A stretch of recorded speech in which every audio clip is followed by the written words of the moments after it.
Everybody, welcome back to my YouTube channel. I'm doing something a little different today and something I've been meaning to do for a while. It's going to be called Retro Reviews, where we review older, model trains that maybe aren't being sold anymore, and just tell you about them.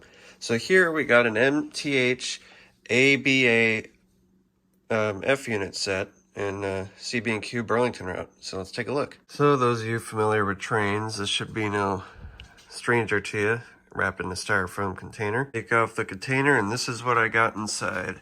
I got this at a train show, got a pretty good deal on it, and I actually got a matching caboose to go with it. And it may look familiar because I also have an AB set of Burlington Route F units in HO scale that you might have seen in some of my earlier videos. Now with the whole lash up hooked up together, it looks something like this. And these are pretty highly detailed engines. They're Protosound 2 equipped, and they have a lot of nice details on them. Let's take a closer look. Here you can see on the front we got number boards, headlights, marker lights. We got a O-scale operational knuckle coupler. The inside, pardon my videography, cell phone. If it would ever want to focus, there's some crew figures in there. There's a wire mesh on the side. There's fan units up here with the stacks. Stacks are operational smoke units, and they smoke pretty good being MTH.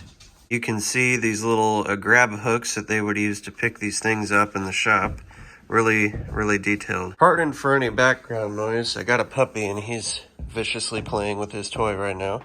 Here we have the B unit, and the B unit looks more or less the same as the A unit, just without a cab on it. It is a dummy unit, meaning it doesn't have a motor in it. And the only downside with this set is that the B unit doesn't smoke, so it looks a little odd with the two A units smoking up a storm and nothing coming out of the B unit, but it's a really good set and I like it. Here we have the other A unit, looks a little similar. The only difference is it's got red marker lights on the front, which would signify that it would be on the back. So we'll go ahead and flip one of these upside down and see what it looks like underneath. So here we're looking underneath of the front A unit. You can see it's got a gear operational drive down in here, and I have noticed something. I don't know if you can see that well on camera, but there's some kind of almost corrosion looking underneath this, or some kind of oxidization. I'm not really sure about it. See if I can get a better look. A little more prevalent on the other A unit here. I don't know if that's just like old dried up grease or if that's pitting. It's a little odd. These things ran pretty good. I haven't ran them in a couple months, but it's a little odd. I didn't notice that before. There you have the on-off for the sound or the smoke. I'm not too sure. I think it's probably for the smoke. And then this would be the volume control underneath here. And then we'll take a look under the B unit, but you ain't missing much. So looking under the B unit, it kind of just looks like the underside of a freight car. And it is pretty hefty. I do believe there might be a speaker in here. I'm not sure. I have never had these apart. Here you got a plug. These plugs can be a little tedious to hook up, especially if you don't have a layout like me and you're just packing them up and taking them out every now and then. But yeah, so we'll go over some of the pluses and minuses that I have of this engine set up here. So, pluses and minuses. We'll go over the pluses first. It sounds really good. It smokes really good, and it's definitely a hefty puller with two powered units.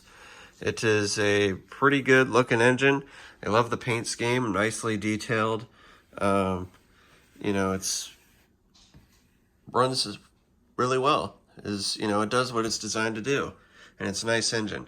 So now we'll go over some of the minuses. Some of the minuses I have are more of just an overall issue with the MTH situation nowadays.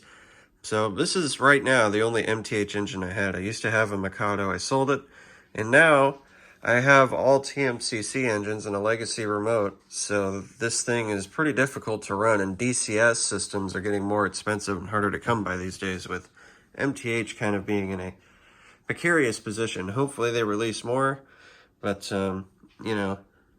And then also the issue design with these Protosound 2 engines, I think they might have remedied it in Protosound 3, is just the batteries. When we first started this thing up, we had to charge it on the track for almost an hour to get it to work correctly. Minus is just there's no smoke unit in the B unit. It looks kind of weird because these things pump out a lot of smoke, and you see all the smoke coming out of them and no smoke coming out of the middle one. That might be something that they might remedy later on. Overall, this is a pretty good set, and I definitely think that if you could find one for a decent price like I did, it'd definitely be worth picking up. All right, a short but sweet review. I am planning on doing more of these reviews on all my engines, like I said, because I have pre-ordered my very first Lionel Legacy new engine. And I'd like to get all my engines reviewed before that comes, which will be a while. It comes in June.